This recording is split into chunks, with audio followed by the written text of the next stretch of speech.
Silent Hill 5, you know, like I think the big thing is that we were worried because American white boys were taking over the franchise. There's a lot of reasons to be worried. You know, Konami's handed this to a U.S. developer, and traditionally, you know, when that happens with a franchise, it usually goes south. But Right. I think in this instance, after seeing the game, I think it's in good hands because, if anything, Silent Hill 4 was kind of a departure. It really wasn't like the old games Sure. in a lot of ways.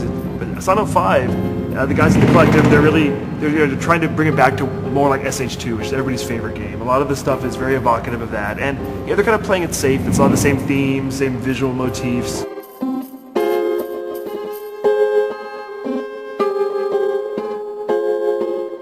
You play as Alex Shepard, and he is returning home from a war. Your younger brother, is missing, and your mission as Alex is to try to save your brother. This is obviously a sought-after project. A lot of teams wanted to get it. How exactly did you land this gig? Really, we attacked it like we've never attacked a presentation before in our life. Our first goal was just to give us the setting and the character, and Richard, our creative director, provided that. He sort of came up with the concept. So we actually we spent about a week and a half putting together a real-time demo. So we actually did a full character model, 2 full character models, a little bit of a set in a week and a half. Wow. We cranked on it, and because I think we were so much passion behind it. And once we did that, we actually cut it into a video, put some of Akira's music to it, and said, we think we understand Silent Hill, and this is what we're going to do with it. So it was a really fun process. I think we felt confident about it, but I think in the back of our heads, we still were skeptical that we would be able to get it. But we were. I remember when I got the call, I was literally like screaming. I was so excited because it was one of those opportunities that, for me, like artistically, it was the biggest challenge this is the biggest challenge I've ever had in this industry. So I was very enthusiastic.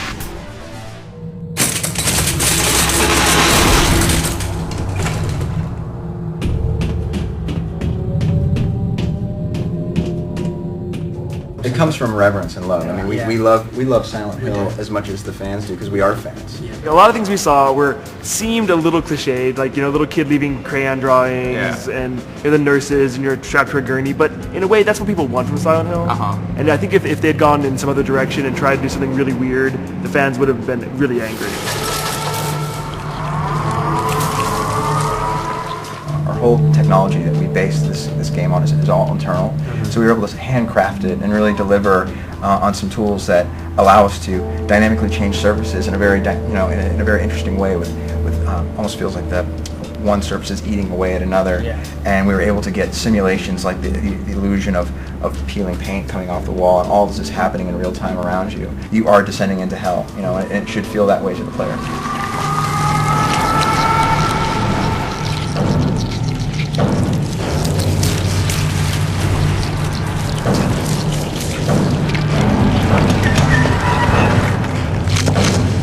Because it's real time, it draws the player into the experience in a way perhaps they're not used to before. So when they really feel like this is their journey rather than their character's journey. The walls are melting and burning away, and I thought it was CG. Like, it looked so good. Yeah, it's really cool to see it happening like while you're walking around the space. For me, as a player of most of the old Silent Hills who wasn't too into the controls, I think this is going to be the first one that really handles that. Right. It's nice that the guy, when they told us, the main character, he's a soldier. My first thought was like, well, soldiers gotta shoot guns. Right. Well, they're not You know ready what to I show mean? us that, and we asked for are you turning this into a shooter? They said we're not turning it into a shooter, but the gunplay will be better. Right. But what's funny is a lot of the hardcore fans are upset because they added a dodge move and they added different kinds of attacks. I think that's great. So do I. Silent Hill combat was shitty. It always was. So when you came to this to fix Silent Hill combat, what was your approach? Well, we sort of took a step back and said, what do the players want? And what I think they want is a more interactive feel to the combat. They want a responsiveness in the combat. And that's where we started our effort. You can chain light attacks, and then they go into heavies. And additionally, with heavy attacks, we allowed it so you can charge them up to sort of get bigger reactions. And it sort of creates a system where you've got to decide how long you want your chain to go, when do you want to charge into the heavy. You can counter out of those attacks at any time. You can use dodges and counter out of dodges. But the idea is to maintain fluidity. want the player to feel at all times that he's not stilted when he's interacting with these characters, so that he can choose if he's got a group of enemies to fight. He can choose which one based upon their positioning that he wants to deal with first. So if this one's a greater threat, then I'm going to deal with this, and then I can maneuver myself into a better position. Different attacks will sort of swipe in different directions, and the characters will react to that. If you're swiping horizontally, they'll fly that way. If you swing up, they'll fly back. And the really cool ones are when you swing down heavily, they'll sort of get crumpled down. And then there's even ground attacks where, you can push them onto the ground, jump on top of them, and do tax that. Since our character is a little more capable, we want to make sure the enemies are that much more dangerous.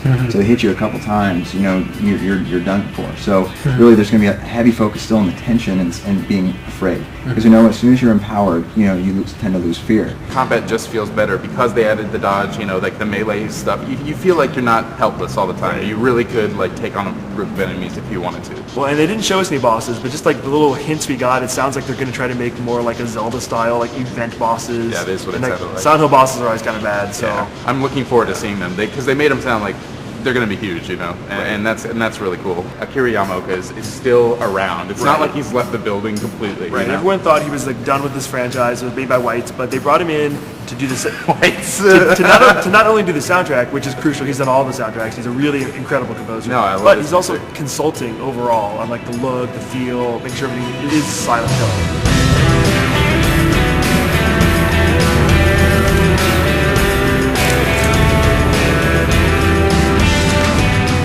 I think the emotional center of Silent Hill and the games that we love comes from sound, and Akira obviously is that person. Because we could put whatever wrapper we wanted on it, but if it didn't have that soul, I think the fans would recognize that. So he's been very open and willing to work with us to see our vision of what we want to do, and then just bring his magic to that, to that equation. Just talking to those guys, the guys in charge, the lead designer, lead artist, they're really big fans. Oh, they're and you super can tell. passionate about They're it. very passionate. Oh, yeah. They really want to be making this game, and I can tell all the skepticism from the fans is really, they're taking it to heart, and I think they're working extra hard to make it good. So. Yeah, I think they are. Yeah, they want to change people's minds for sure. Yeah, and it's a long ways off still, and they're going up against RE5, but I'm hopeful. I think it'll be good. Yeah, I think where RE5 is more of a action game. Right. This is going to come off as genuinely freaked out and scary. Yeah, looking forward to it. Yeah, it's going to be good. I'm looking forward to being scared. Mm-hmm.